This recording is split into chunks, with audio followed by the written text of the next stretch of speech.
Saya mulai materi kita pada siang hari ini. Di semester 4 ini saya akan mengampu Recording in materi progress. psikologi pendidikan. Sebelum saya memberikan pengantar, karena ini sudah pertemuan kesekian, jadi saya rasa nggak perlu kita perkenalan dari awal lagi, biar menghemat waktu. Kalau perkenalan dari awal lagi kan nggak seru, Bapak Ibu. Takut lupa, Pak. Oh, Sama jangan. wajah Pak Umri. Saya yakin saya nggak dilupain. Baik, sebelum saya mengawali perkuliahan, saya ingin sekedar konfirmasi dulu, apakah ada nilai dari Bapak Ibu yang masih belum clear atau belum muncul di portal? Alhamdulillah udah. Aman ya, aman ya. Baik. Ya, Pak. sebenarnya Eh, kemarin untuk kelas A5 ada dua, Pak. Ada dua yang memang sampai hari ini belum ada jawaban yang pasti dari Mas Slametnya.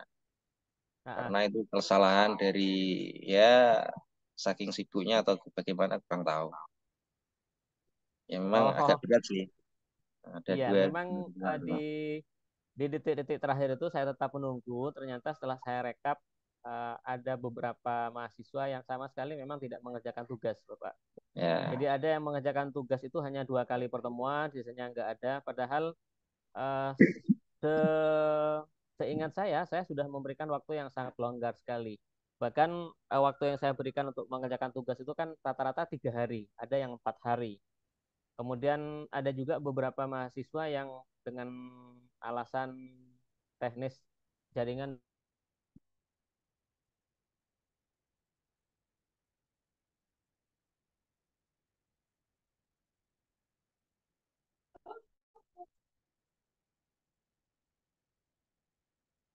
tuh menghilang. Halo? Halo, satu paragraf ya. Oke, B plus, B plus, B plus, B plus.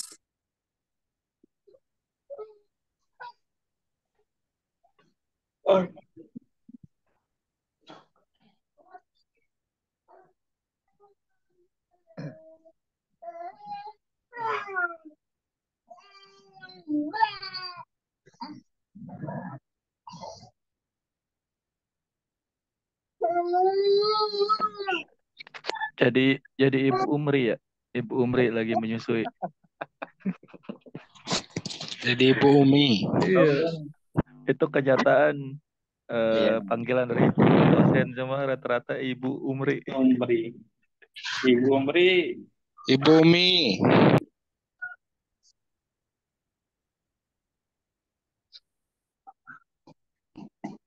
Tapi kok ada kumisnya itu yang paling bahaya itu. Kalau siang Umri, kalau malam Umi. Gitu.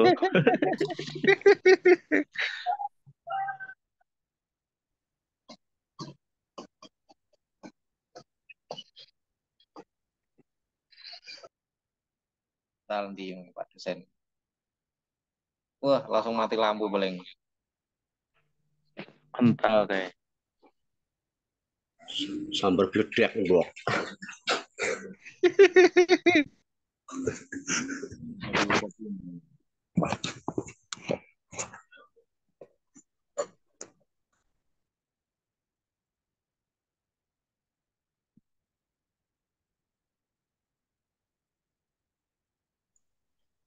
Kokaan dulu nunggu dosen. Mudut. Tapi ada kok ini. Kalau dilihat ini.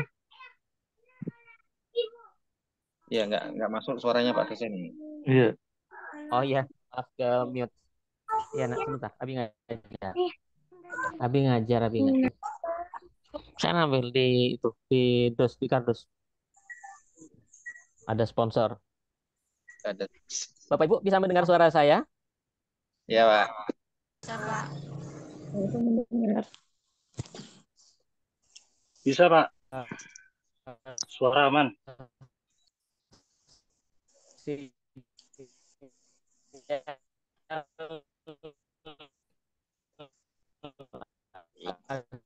agak Jaringannya, Pak. Dosen ini Putus-putus lagi. Suaranya putus-putus lagi. Nggak Putus, dengar, Pak. Pak. jaringannya Pak dosen low. Aman, Bapak Ibu? Aman, Pak. Aman, Pak. Baik, Aman, Pak. saya lanjutkan.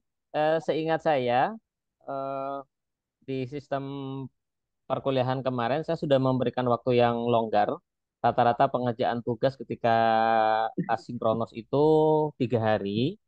Tetapi ketika ada mahasiswa yang tetap konfirmasi untuk minta perpanjangan waktu, saya izinkan, saya tunggu sampai hari keempat.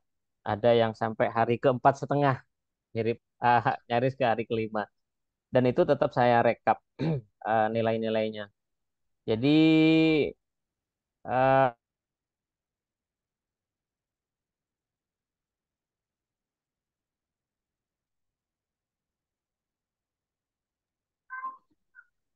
Cek sound. Hilang lagi. Dijajal. Sinyalnya kuning. Ya. Sini hampir hujan sini.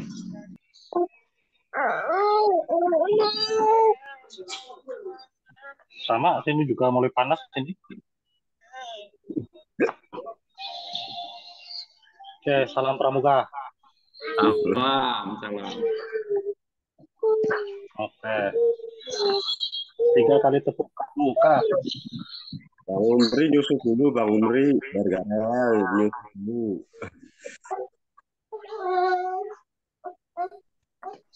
Apa lagi, Pak?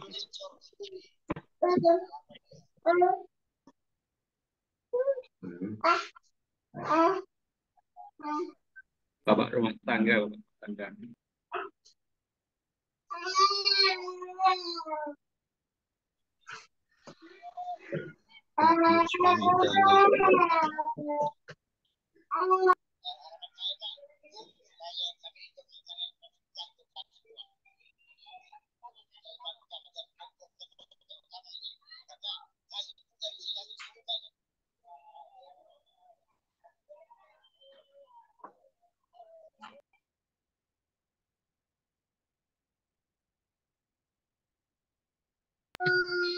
Jangan minta mimi sekarang.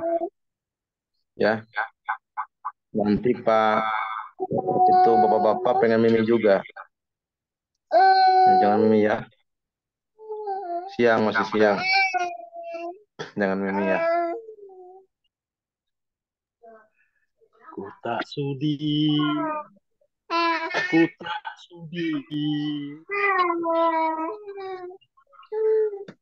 Pak Suri, sehat Pak Suri. Sehat Pak Suri. mohon maaf, Bapak Ibu. Di rumah sedang mendung dan angin agak kencang. Iya, Jadi Pak. mungkin kabel internetnya goyang-goyang. Sepertinya kabel wifi-nya ini mendukung Prabowo, jadi suka goyang-goyang. Baik. Iya, sedang goyang gemoy, Bapak. Itu efek dari Bapak Ibu. yang anaknya tuh. Baik, suara saya terdengar jelas? Ya, saya sambil lalu mencoba mencari jaringan yang lebih cepat ini. Jadi sistem perkuliahan kita, Bapak Ibu, di semester ini tetap seperti biasa, ya. Jadi saya akan memberikan materi yang diupload di portal. Bapak Ibu juga nanti akan saya minta untuk membuat kelompok seperti jumlah semester lalu, sekitar 12 kelompok.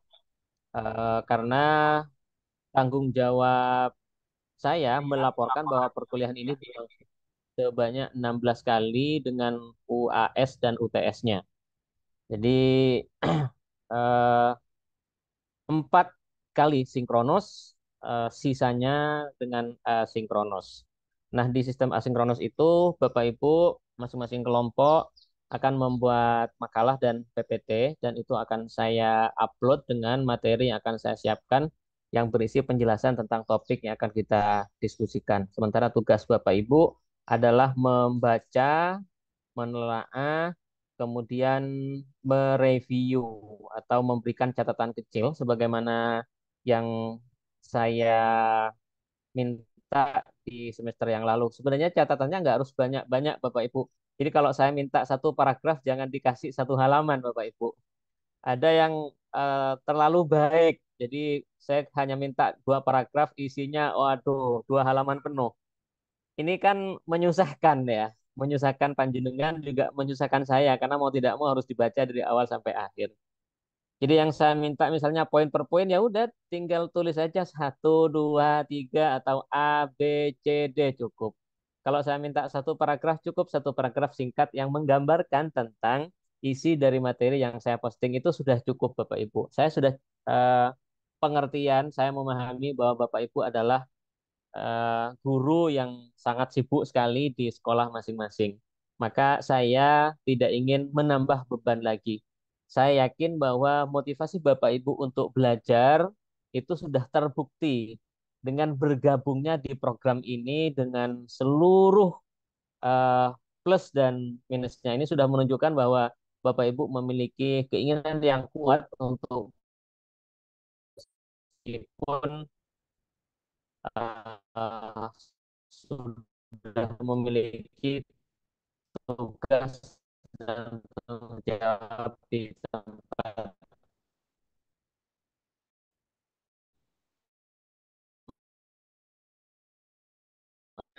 Putus-putus, Pak.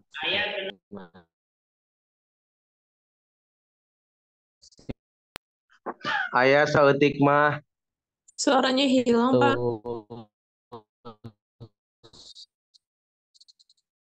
Jadi dia mah loba. LP.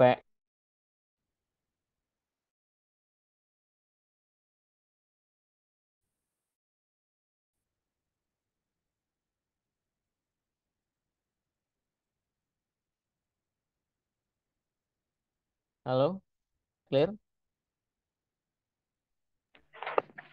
Ya. Iya Pak, aman Pak.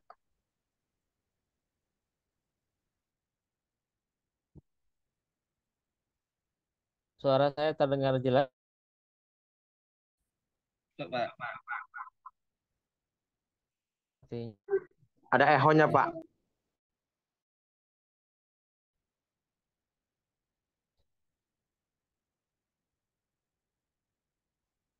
Halo, Ya, halo Pak. apa suara saya Ya, terdengar jelas. jelas? Jelas, Pak. Baik, baik. Baik, saya lanjutkan.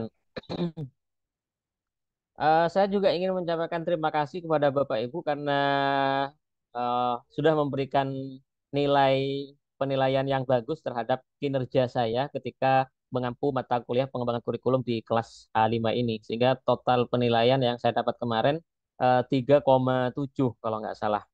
Hampir mendekati 4 dan saya menyampaikan terima kasih yang sebesar-besarnya. Meskipun ada beberapa mahasiswa ketika saya baca ada kalau nggak salah 2 atau 3 orang dia memberikan penilaian 2 ke saya.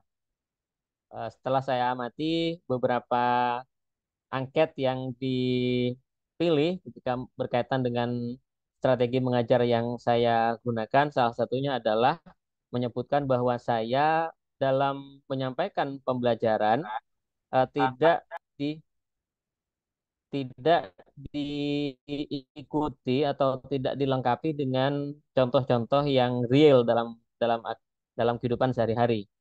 Dan ini menjadi catatan khusus bagi saya, meskipun setelah saya pikir-pikir di beberapa pertemuan, terutama yang pertemuan perkuliahan dengan sinkronos seperti ini, saya cukup memberikan contoh-contoh yang real, yang berkaitan dengan apa yang kita alami dalam kehidupan sehari-hari. Tapi mungkin bagi 3 orang mahasiswa itu masih dianggap belum cukup dan tidak apa-apa. Itu adalah kritik yang membangun untuk saya. Saya tidak ingat secara detail dan saya juga tidak tahu apakah nomor urut dari pengisian angket itu sesuai dengan nomor urut mahasiswa di absensi atau tidak. Tetapi ketika saya cek eh, beberapa mahasiswa yang memberikan nilai minus ke saya itu ternyata absensinya kosong. tugasnya juga tidak ada. Artinya itu mahasiswa yang memang tidak ikut perkuliahan saya ya, tapi juga ikut ngisi angket, kurang lebih begitu. Kemarin ada salah satu mahasiswa yang juga japri ke saya, mohon maaf Pak dosen, apakah saya masih punya kesempatan untuk mengulang mata kuliah yang di materi yang Bapak ampu? Dengan sangat terpaksa sekali saya sampaikan, mohon maaf Bapak, tugas dan wewenang saya di materi itu sudah selesai.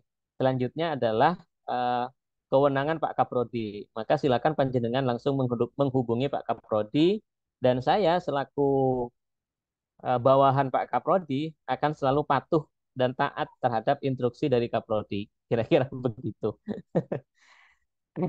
Bapak Ibu sekalian, di sistem perkuliahan ke depan ini, ketika kita akan membahas tentang psikologi pendidikan, saya sangat berharap Bapak Ibu bisa proaktif sebagaimana di semester-semester sebelumnya.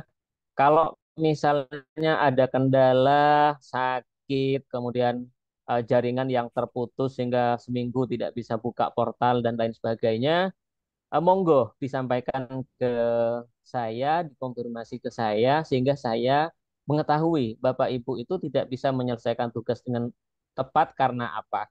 Tetapi mohon juga kejujurannya. Jadi kalau misalnya sedang malas atau sedang apa, jangan menggunakan alibi, mohon maaf Pak, tugas sekolah sedang sibuk-sibuknya. Nanti kalau ada yang seperti itu, kasihan teman-teman yang lain. Satu orang sebenarnya malas, sebenarnya gabut, moodnya kurang baik, lalu menggunakan alasan kerjaan sekolah, nanti ketika ada teman-teman yang lain menggunakan alasan yang sama, sibuk dengan akreditasi sekolah, saya lalu nggak percaya. Kan kasihan teman-teman yang lain kalau ada yang beralasan begitu. Jadi monggo sampaikan keberatannya, toh saya insya Allah bisa memahami kondisi Bapak Ibu sekalian. Itu sistem perkuliahan yang akan kita jalani selama semester ini. Ada yang perlu disampaikan sebelum saya masuk pada pengantar kuliah di siang hari ini?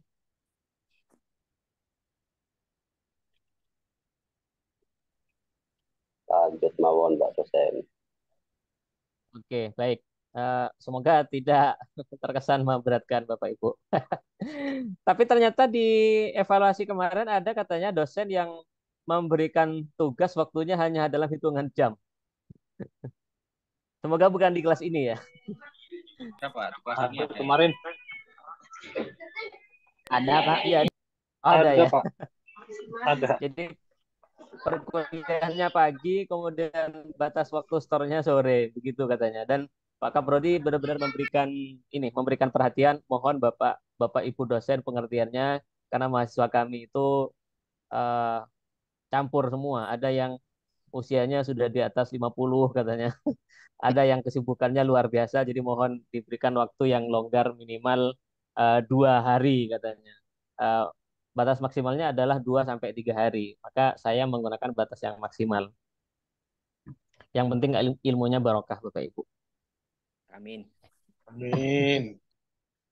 Baik, clear ya dengan sistem perkuliahan yang akan kita jalani ya. Mohon komitmen bersama. Ini adalah kontrak belajar kita selama 1 semester. Dan insya Allah dengan motivasi yang kuat, komitmen yang kuat, saya yakin kita semua akan mendapatkan ilmu yang bermanfaat dan barokah. Amin ya rabbal alamin. Eh, Bapak Ibu, saya belum bisa meng-share RPS yang akan dijadikan eh, apa rujukan dalam melaksanakan perkuliahan kita, karena di grup dosen psikologi pendidikan ini kita masih berdiskusi untuk apa namanya, saling sharing tentang RPS siapa yang akan dipakai. Jadi insya Allah 1-2 hari ini dimungkinkan sudah clear, sehingga kita bisa menggunakan RPS yang seragam agar tidak terjadi ketimpangan berkaitan dengan sistem apa materi dan pokok pembelajaran. Eh, Tetapi satu hal yang disepakati bahwa akan dibentuk 14 topik per pertemuan ya, 14 topik pembahasan sehingga target 16 pertemuan dengan UTS dan UAS itu tercapai. Nah, pertemuan pertama sudah saya pakai hari ini, pertemuan kedua minggu depan itu sistemnya adalah asinkronus, nanti akan saya posting materinya. Laksanakan diskusi sampai pertemuan ke-14. Ke-14. Tentu UTS UAS-nya nanti tugas tambahan ya, tugas tambahan dan Bapak Ibu nggak perlu khawatir, UTS dan UAS saya cukup mudah. Jadi saya nggak mau yang ribet-ribet, Bapak Ibu. Orang belajar itu jangan dikasih yang ribet-ribet. Sudah belajar kok masih dikasih yang ribet. Nanti malah nggak enak. Jadi silakan Bapak Ibu nanti ketua kelas menyusun kelompok sampai 12 kelompok. Entah jadi berapa orang per kelas dan sistem diskusinya kalau menggunakan sistem asinkronus seperti biasa, Bapak Ibu posting materi, kemudian diskusi online di portal dengan batas waktu 24 jam atau berapa jam yang kita sepakati, yang penting kita benar-benar bisa fokus. Sehingga kita bisa diskusi dengan lancar. Bapak Ibu sekalian, guru harus paham tentang psikologi. Sehingga dengan mengetahui psikologi secara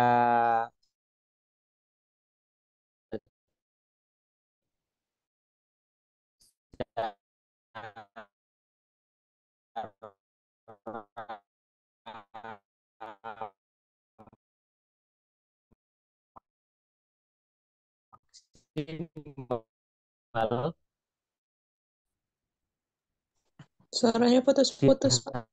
diharapkan kita bisa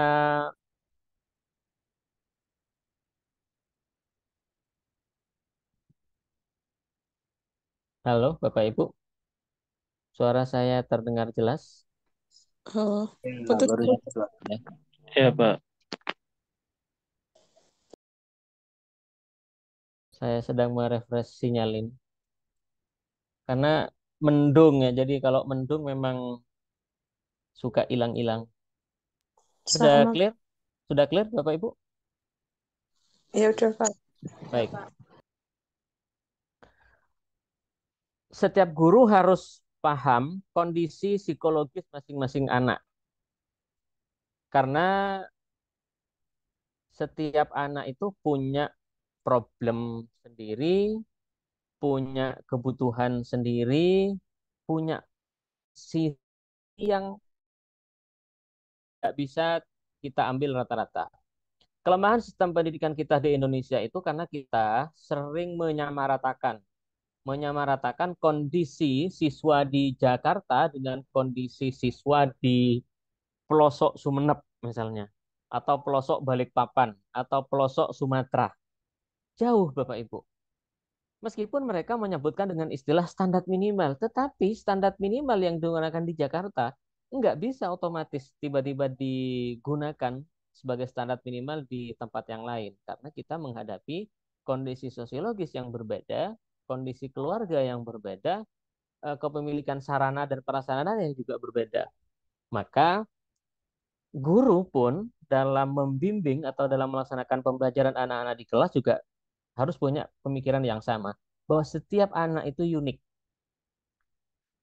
Salah satu amanat di kurikulum Merdeka, di situ dijelaskan bahwa saat ini orientasi pembelajaran itu tidak lagi pada hasil, tetapi memperhatikan proses. Misalnya, ada satu anak yang di awal kita melakukan pretest misalnya, dia hanya bisa menjawab benar 2 pertanyaan dari 10 pertanyaan yang kita ajukan. Sementara yang lain ada yang bisa menjawab 6, 7, 8. dari 10 pertanyaan yang kita ajukan. Nah, tentu yang hanya memiliki kemampuan menjawab benar 2 pertanyaan itu harus menjadi atensi bagi kita untuk bisa memberikan bimbingan yang lebih intensif, perhatian yang ekstra terhadap mereka. Nah, bagaimana untuk mengukur? Karena kalau standar minimal itu kan berarti standar minimalnya mereka harus bisa menjawab di atas 5 agar nilainya bisa dapat 6 ke atas. Nah, anak yang hanya bisa menjawab benar 2 pertanyaan itu setelah dilakukan pembelajaran, pendampingan, dan sebagainya, tetapi hanya bisa naik ke setengah level berikutnya, atau dari 2 hanya menjadi 4. Menggunakan pendekatan yang lama, berarti anak ini gagal dong. Anak ini harus remedi, anak ini dan lain sebagainya. Karena dia masih belum bisa memenuhi kriteria ketuntasan minimal. Tetapi di pendekatan kurikulum merdeka itu tidak hanya itu yang dilihat. Tetapi yang dilihat adalah ada perkembangan dari yang awalnya mendapatkan nilai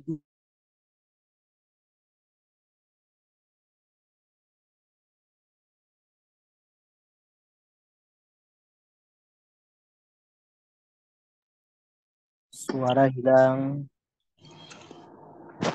Suaranya nggak ada, Pak.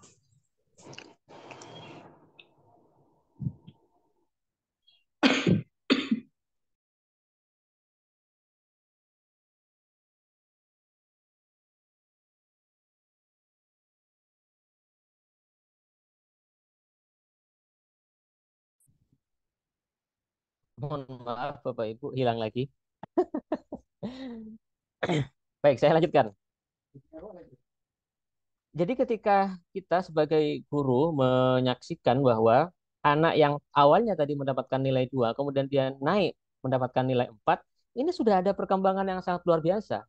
Meskipun eh, memang belum bisa dibandingkan dengan mereka yang dari awal sudah mendapatkan nilai 6. Justru yang harus mendapatkan perhatian itu ketika anak yang awalnya mendapatkan nilai 6, tetapi di beberapa tes berikutnya angkanya masih tetap sama, tetap di angka 6. Tidak ada kenaikan sama sekali, tidak ada perubahan sama sekali, meskipun memang secara KKM dia masuk. Maka apresiasi yang harus diberikan oleh seorang guru itu mestinya lebih banyak kepada siswa yang awalnya mendapat 2, tetapi setelah beberapa dekade berikutnya dia sudah mendapatkan nilai 4. Artinya sudah ada upaya dari anak tersebut untuk melakukan perbaikan. Dia sudah bisa melakukan pengembangan daripada yang siswa yang tadi mendapatkan nilai 6 di awal pretest, kemudian setelah dilakukan pembelajaran, dibimbing dan sebagainya, ketika dilakukan tes lagi nilainya tetap ada di angka 6. Artinya dia tidak mengalami pengembangan. Nah, untuk bisa menelaah hal ini Bapak Ibu, maka mau tidak mau kita harus belajar psikologi anak atau psikologi perkembangan anak. Dengan demikian, maka kita akan bisa mengetahui, kita akan bisa meraba apa sih sebenarnya yang terjadi dengan kondisi mental dari anak-anak kita. Melalui berbagai pendekatan, sehingga nantinya kita bisa menjadi konselor yang baik bagi anak. Kita bisa menjadi teman curhat yang baik bagi anak.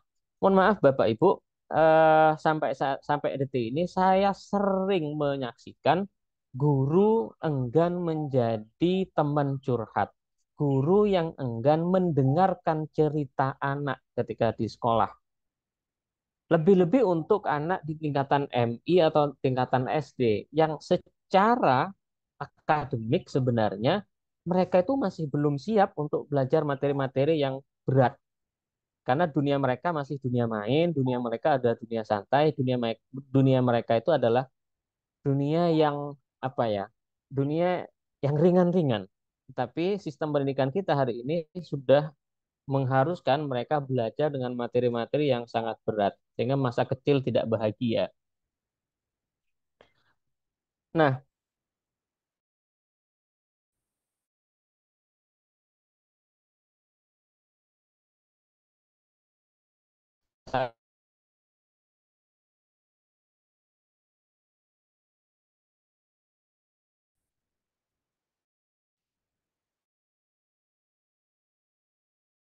Suaranya hilang. Pak dosennya juga hilang.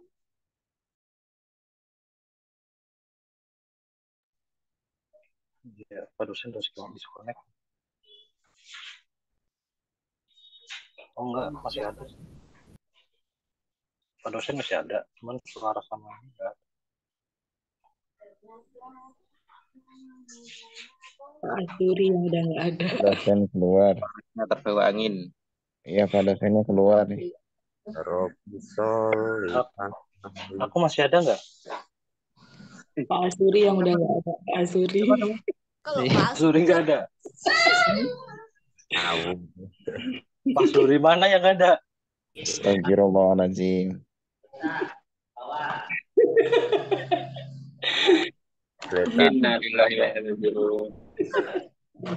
Mukanya jelas nggak? Mukanya jelas nggak? Jelas banget. Muka saya ngeblur. Jelas banget tuh mukanya. Kok bisa? Muka saya mana? Nggak bisa tugas, masih di bawah. Ya Allah, Gusti Pangeran, panas banget nih. Kasih hujan Ya terus. Allah. Ya Allah, Estah, ya Allah. Ya saya ibu kok gak ono nang ndi ya saya ibu. Bojoku Puasa, ora Pak. krungu, ya Allah. Estah, ya Allah. Banget ini Bekasi hujan. Puasanya itu tak bar kok. Stay. Esteh, ya Allah, Esteh. Kalau gak ada es jeruk, ya Allah. Suara apa itu? Mat belang ini. Tolong on cam semua, tolong. Pak Asuri Magelang. Dari ini pusat malah seru. Pak Dayan, bagiannya Pak Dayan. Serius lah, panas banget. Esteh, ya Allah, Esteh. Balbul. Doaku simpel ya Allah. Mahasiswa tua voice parah.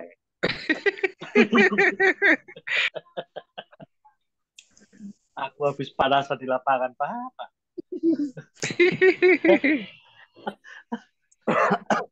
Gara-gara tadi kartunya gak nunggu sampai hampir 2 jam loh. Astagfirullahaladzim. Allah.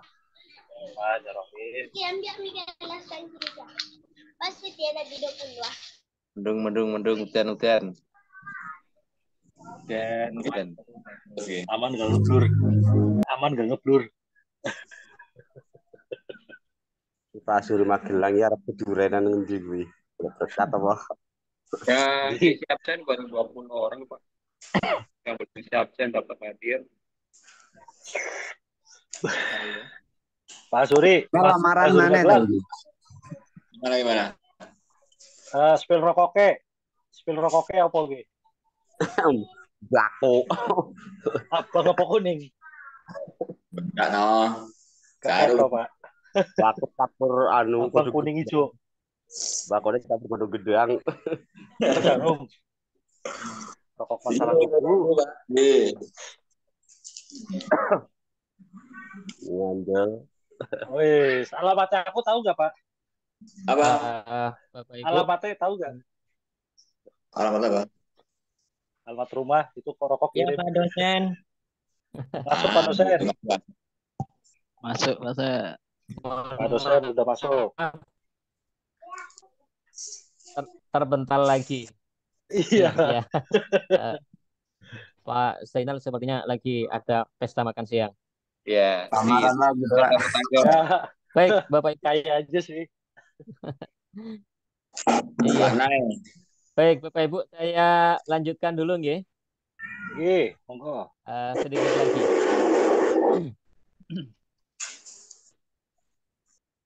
Eh, Sebagai seorang guru, kita harus bisa memahami kondisi mental siswa, kondisi kejiwaan siswa. Bapak Ibu mungkin tidak menyadari atau karena sudah terbiasa, jadi eh, halo, apakah suara saya terdengar? Sepertinya Terdengar. jaringan ngadat lagi. Dengar, Pak. Jelas, Pak. Ada, Pak. Baik, Aman. baik. Baik, saya lanjutkan. Bapak Ibu mungkin merasa enjoy dengan kondisi yang akan saya ceritakan. Misalnya begini, setiap kali Bapak Ibu mengajar di akhir sesi pembelajaran, biasanya kan kita melontarkan ini ke murid-murid. Apakah ada yang akan bertanya berkaitan dengan materi yang sudah saya jelaskan? Biasanya ketika kita menyampaikan hal itu kepada anak didik kita, respon mereka akornya kompak sekali. Tidak ada ibu, tidak ada bapak. Dan kita menganggap bahwa mereka memahami, mengerti dengan materi yang kita sampaikan. Padahal bisa saja sebaliknya, mereka sama sekali tidak paham. Karena biasanya orang yang paham itu akan melahirkan pertanyaan-pertanyaan untuk bahan pembelajaran berikutnya. Nah, kenapa kira-kira mereka itu enggan untuk bertanya? Atau mereka sama sekali tidak tahu apa yang akan mau ditanyakan? Jadi, kita merasa nyaman dengan kondisi itu dan mungkin banyak di antara kita yang abai bahwa itu adalah tanda-tanda yang kurang baik. Maka saya seringkali menyampaikan gojlokan atau guyonan ya dengan mahasiswa-mahasiswa saya di sini di tempat saya mengajar. Ya, saya paham kok teman-teman kenapa tidak bisa bertanya. Bukan sebenarnya tidak mau, sebenarnya memang saya yakin kalian sama sekali tidak ada yang mau ditanyakan. Kenapa tidak ada keinginan atau tidak ada greget untuk bertanya? Karena semasa kecil dari usia kita masih 2 tahun, ketika pertama kali kita belajar bicara, kondisi dan lingkungan kita kurang humble atau kurang memberikan apresiasi terhadap anak-anak yang suka bertanya.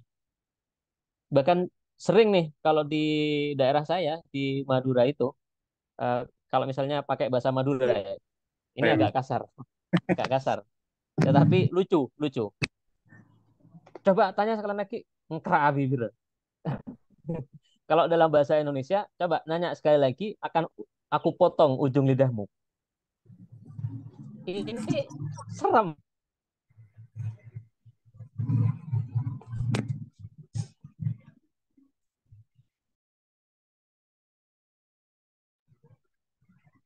Hilang lagi, Pak. Tanya, Pak. Hilang. Yang memang tingkat penasarannya tinggi, memberikan kesempatan untuk bertanya. Sudah terdengar? Sudah, Pak. Sudah, Pak. Aman. Man. Aman? Aman. Aman, Pak, aman. Oke, lanjutkan. Jadi kita tidak terbiasa memberikan penghargaan, apresiasi kepada mereka yang bertanya. Bahkan cenderung menghakimi. Cuma persoalan kayak gitu ditanyakan. Lalu kita tertawakan. Apa sih kok sering bertanya? Kalau sering bertanya itu nanti mirip dengan Bani Israel yang kemudian dikutuk menjadi kera oleh Tuhan. Mau jadi golongan Bani Israel? Takutlah, Pak. Apalagi seperti yang tadi saya contohkan. Ayo tanya sekali lagi. Mau dipotong ujung lidahnya. Siapa yang berani menyerahkan ujung lidah untuk dipotong? Takut, Pak. Maka dari kecil sampai dewasa terus ditakut-takutin seperti itu sehingga dalam benak mereka muncul keyakinan, oh berarti dalam belajar pun saya nggak boleh bertanya. Maka apapun yang dijelaskan oleh guru, maka apapun yang diperintahkan oleh guru, diperintahkan oleh Bapak Ibu, kerjakan tanpa harus bertanya. Mereka sudah tertanam pikiran seperti itu. Sehingga sekalipun ada hal yang ingin mereka tanyakan, mereka nggak percaya diri untuk bertanya. Padahal dalam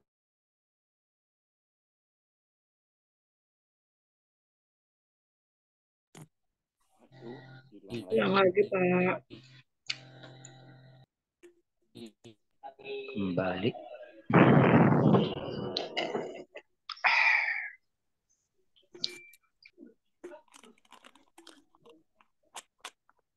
Cek on. Cek, cek, cek, cek, cek, cek. TikTok. Hilang lagi Pak suaranya.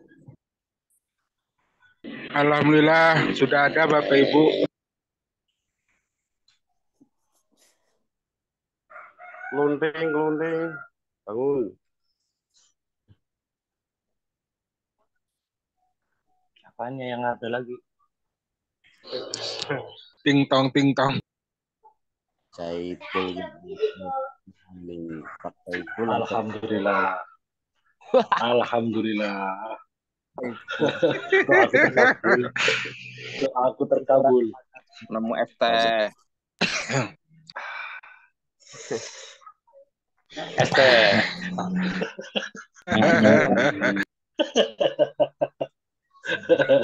Teh Bumida, teh Jumbo Bumida. Es teh. Subhanallah. Es teh. Itu trauma.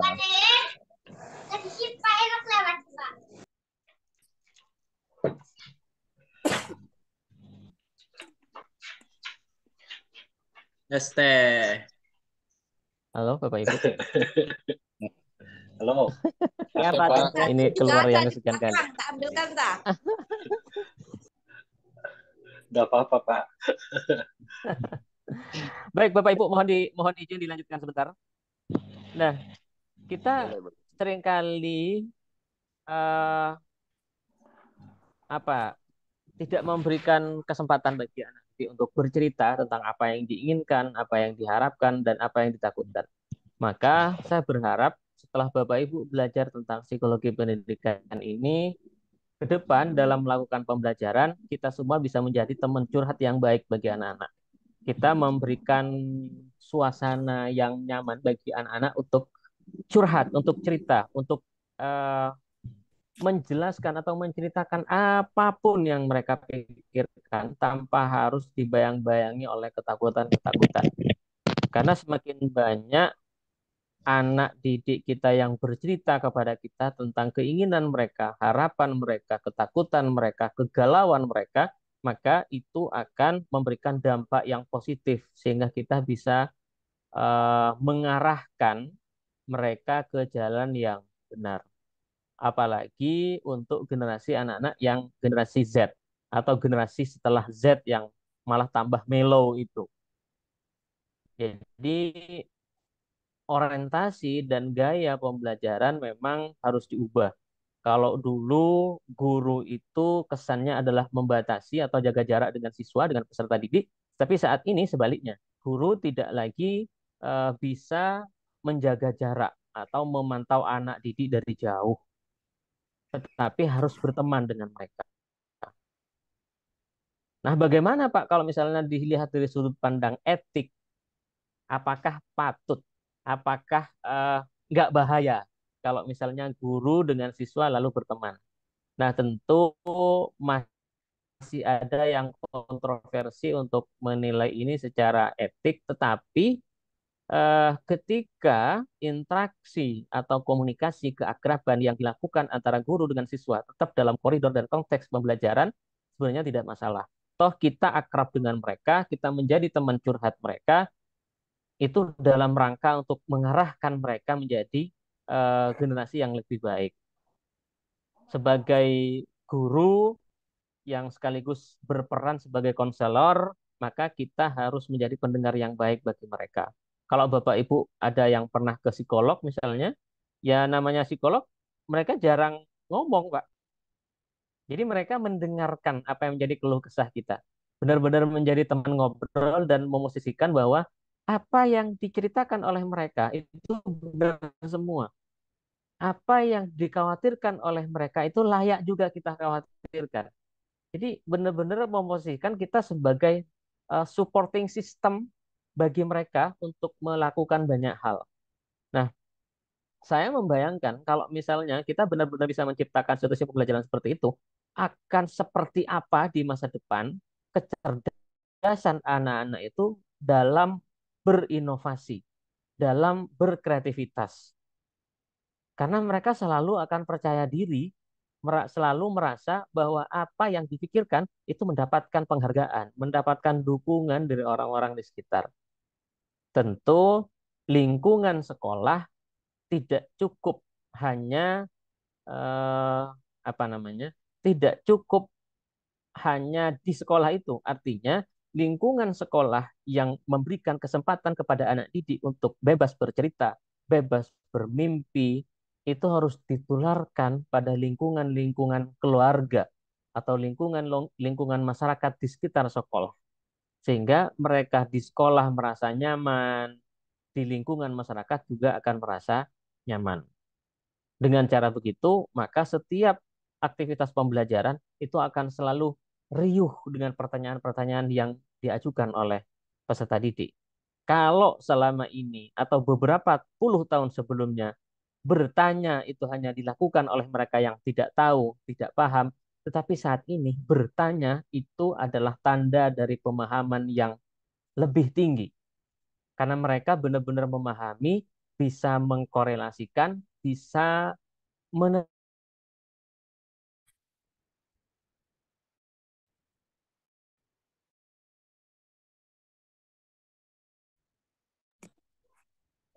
Hilang lagi. dan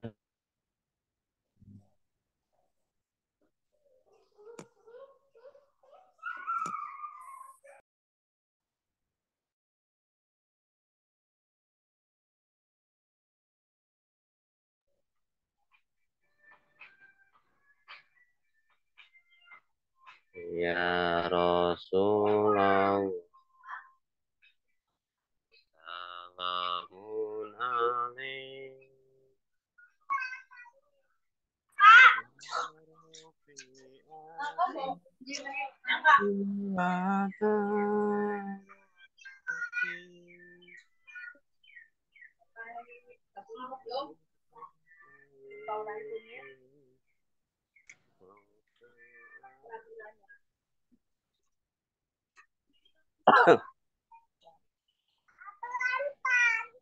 Pak Saipul ngudut bae dadi mati jaringannya.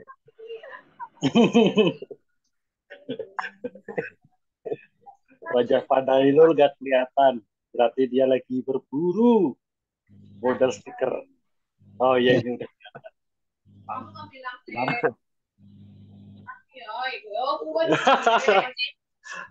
Pak turun, Bu. Kami-kami nih. Jembatan ini lah, Pak ini. Pak Yatna, bangun Pak Yatna, selesai. Pak Yata. Oi, Pak Yatna. Hati-hati. Pak Supriyatna.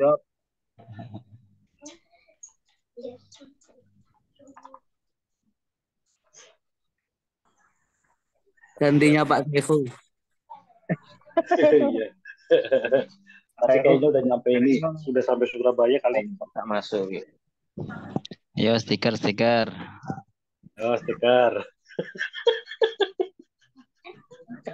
Wayai. Pak Supriyatna, dosen, Pak dosen datang, Pak dosen. baik. Habis liburan Pak Yatna tadi malam tuh. Bapak Ibu, saya berharap setelah kita semua belajar tentang materi psikologi pendidikan ini, bagi anak didik kita, kita bisa menjadi teman curhat yang baik, sehingga kita benar-benar bisa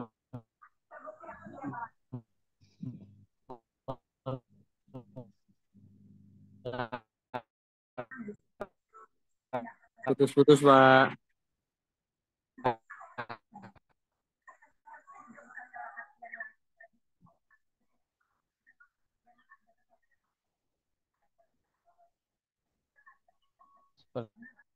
sepertinya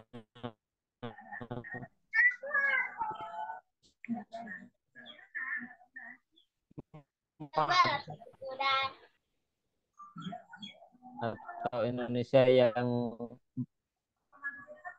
masa emas di tahun 2045.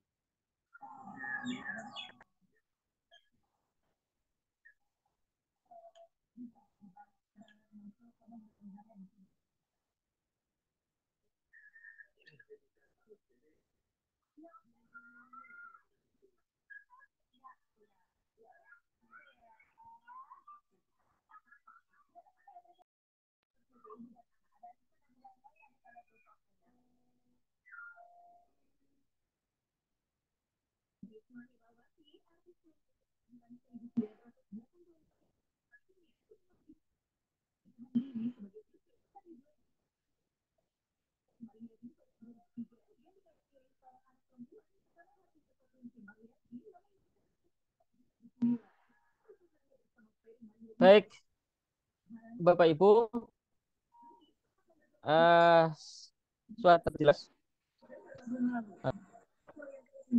Jelas, Pak. Masih jelas, Pak.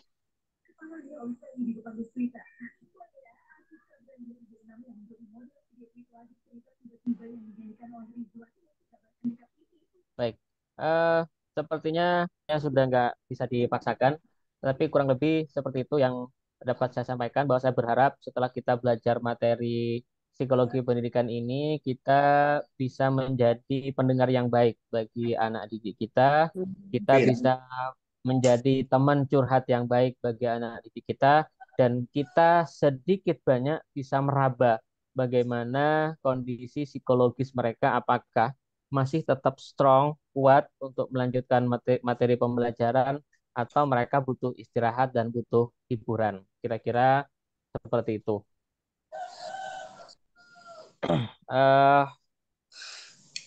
Pembelajaran di zaman ini sudah bukan lagi saatnya berpusat pada guru, tetapi saatnya berpusat pada kebutuhan anak didik. Guru sudah tidak lagi menjadi sumber utama pengetahuan, tidak juga lagi menjadi sumber utama figur, karena mereka sudah belajar dari media sosial dan mereka juga mencari figur di media sosial. Maka keberadaan kita di samping mereka sebagai teman itu akan memberikan kondisi positif atau dorongan positif bagi mereka untuk menjadi generasi yang benar-benar smart di masa yang akan datang. Kira-kira itu Bapak Ibu yang dapat kuliahan kita di siang hari ini. Selanjutnya kita akan ketemu lagi minggu depan. Itu masih sesi saya untuk menjelaskan tentang pengantar psikologi pendidikan. Kemudian di pertemuan ketiga kita akan lanjutkan diskusi di kelompok pertama. Mohon Bapak Ibu atau ketua kelas untuk menyusun kelompok sebanyak 12 kelompok. Nanti pembagiannya di-share di grup nggih, Bapak Ibu. Nanti Ya, Pak, ya yang bisa mau bagi. Bisa, Pak. Baik. Saya tidak bisa membuka sesi tanya jawab karena sinyal di rumah ini tidak bisa dimaksimalkan lagi. Kebetulan WiFi rumah itu lagi error, sehingga saya pakai device yang lain, yang portable, dan saya pindah-pindahkan juga sinyalnya tidak stabil. Kalau ada pertanyaan yang ingin Bapak Ibu sampaikan, silakan di voice aja di grup atau di chat di grup. Nanti saya tanggapi. Begitu ya, Bapak Ibu? Ya. Baik. Terima kasih Bapak Ibu sudah meluangkan waktu untuk hadir di kelas saya di siang hari ini, meskipun suasana panas dan Siap, Pak dosen. biasa. Begini, Pak. Memang tempat dari pagi. Oh iya. Jadi monggo Bapak Ibu istirahat. Minggu depan kalau kita sinkronis lagi, silakan bisa siapkan cemilan di tempat masing-masing. Kalau mau berkirim cemilan boleh nanti pakai jasa ekspedisi. Baik, demikian Bapak Ibu, saya ucapkan terima kasih dan mohon maaf atas segala kekurangan. Saya akhiri. Wallahul muwaffiq ila aqwamit thoriq. Assalamualaikum warahmatullahi wabarakatuh. Waalaikumsalam warahmatullahi wabarakatuh. Baik, saya mohon izin live, Terima kasih.